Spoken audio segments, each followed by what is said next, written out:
Good afternoon, class. This is my solo informative speech on the drums. I just want to ask you a question. Would you believe me if I said that playing the drums is actually more healthy for you than biking, hiking, or weightlifting? Well, in a half hour of playing on the drums, you burn 270 calories. That's pretty awesome.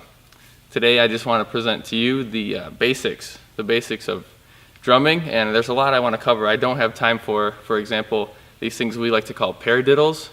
We like to do triplets and rim shots when they can be used. Also, how to tune your drum heads. But for sake of time, I'm going to be covering the basics for you guys today. The basics involve pieces of the drums, what they look like, their sizes, and how they are used in a concert setting. So I hope you guys enjoy. First and foremost, drum sets are typically either 4-piece drum sets or 5-piece. This is the best way that I could demonstrate it without being in the picture, so I can give you guys the full effect of what it really looks like. Obviously, the pieces refer to each drum. So for example, this drum set is a 4-piece because we have the snare, the left tom right above it, the floor tom, and the bass drum. But to make it a 5-piece, you can add another tom on top, another floor tom to the side, or even another bass drum. My personal preference is 4-piece, but it really is just a matter of opinion and what you like better. It doesn't really make any difference, but this is what the typical 4-piece looks like, and a 5-piece isn't too much different. Moving on from the general look of the drum set, we will break it down into pieces. We'll start with the most common one that you guys all know is the snare drum. That's mainly used in marching band. You'll find it in every drum set. Street performers use it. The military uses it a lot. And this is what it looks like. This is the most basic kind. This is known as the resonant snare. This is what you'll find in virtually any drum set that you buy. It is the basic mold of a snare, and it comes in all shapes and sizes, like any other drum, but is the most commonly known. Additionally, there is something called the rope tune snare, which is more traditional, more old-fashioned. They used to use it back in the 1800s. And this here is another example, a little different. This is the piccolo snare. It's got a higher pitched sound to it. It's used more in jazz type music. So I personally like the sound of this more. I think that it gives more variety to the general sound that the drums make. A little history fact for you guys. The snare drum was found in 1300, and they learned how to play it in unison with a 3-hole pipe flute.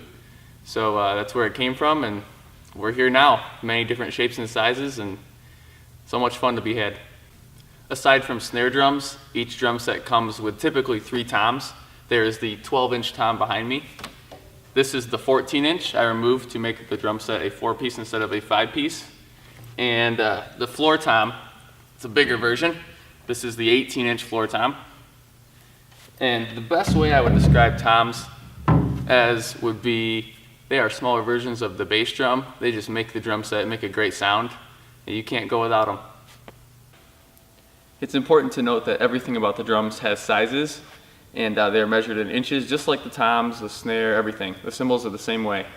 These are known as the hi-hats. They're mainly used in jazz. I mean, every music uses them, but jazz is very, very heavy on the hi-hats, and they basically go on top of each other, and they're basic for every drum set. These right here, these are crash cymbals. They generally come between 14 and 24 inches. This is a 16 and this is a 20, so that's a little bit of size difference. They're personally my favorite because they're the loudest. They're great for any type of music. You can find them anywhere.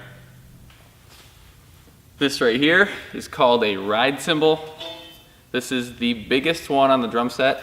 The smallest one I've seen is 18 inches. This is a 20, so it's not used the same as a crash. It's typically hit more around the inside of it instead of on the outside edges to make a quieter sound compared to the crash. Every drum set comes with this. It's very generic for a drum set, and you'll find it wherever you look. This right here, this is what we call the China cymbal. It's very interesting. It's the least talked about, I would say. Most drum sets don't include this. It's a very weird shape. It has a splash type sound, and it's most commonly found in metal and hard rock type music. So you generally won't hear it on 95.5 anytime soon. Last but not least, this is what we call the splash cymbal. This is best described as a combination of the crash and the china. They typically come in 10 or 12 inches, and they're great. They don't come included in most drum sets, but if you get them, they're great to have. Lastly, an important thing to remember about the drums is whenever you play, you always play to a click track, or what we call a metronome.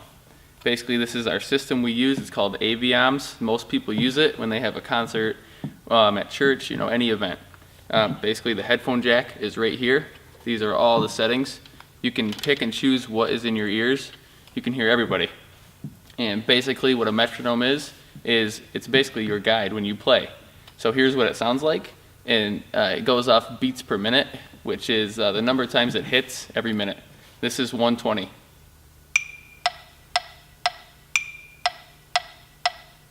And it just goes on and on. You can go up from there, you can go down, you can put half notes, and that's just what everyone uses to stay on track with each other.